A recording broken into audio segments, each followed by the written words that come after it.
केंद्र सरकार द्वारा प्रस्तावित वक्फ विधेयक पर विरोध बढ़ता ही जा रहा है।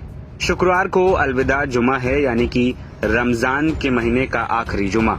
इसके बाद सीधे ईद की सामूहिक नमाज होगी, लेकिन शुक्रवार की नमाज से पहले all India Muslim personal law board ने एक अलग ही चाल चल दी है। लॉ बोर्ड ने देश भर के मुसलमानों से अपील की है कि सभी लोग हाथ में काली पट्टी बांधकर रमजान के आखिरी जुमे की नमाज पढ़ें।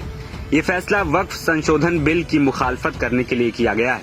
जुमे की नमाज के दौरान काली पट्टी बांधकर सरकार के इस फैसले का विरोध किया जाएगा।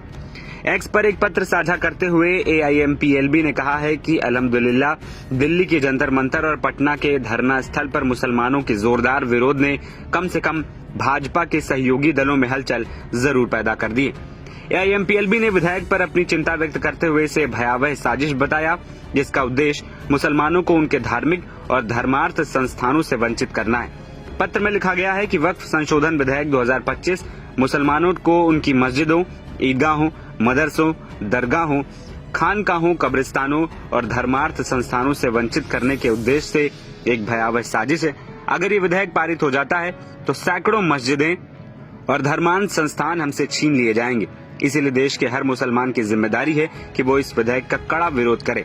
All India Muslim personal law board सभी मुसलमानों से अपील करता है कि वे जुमा उल विदा पर मस्जिद में आते समय शोक और विरोध का मौन और शांतिपूर्ण अभिव्यक्ति के रूप में काली पट्टी बांधें।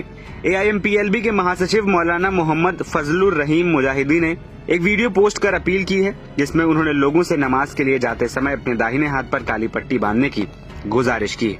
बिस्मिल्लाहिर्रहमानिर्रहीम।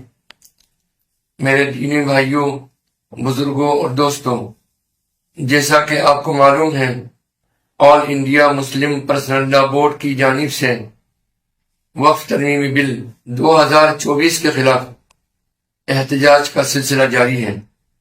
इस सिलसिले में इस रमजान मुबारक के महीने में जुम्मतुल विदा के मौके पर भी आपको अपना एहतजाज दर्ज करवाना है।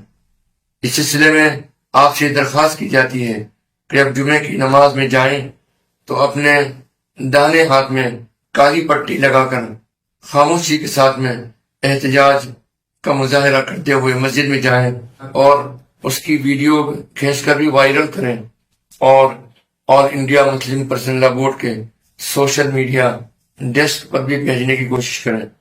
यह उम्मीद है कि आप इस तहरीक में शामिल होंगे। इससे पहले वक्फ बिल के विरोध में AIMPLB के विपक्षी दलों के सहयोग से दिल्ली की जंतर मंतर और पटना में जोरदार विरोध जताया गया था।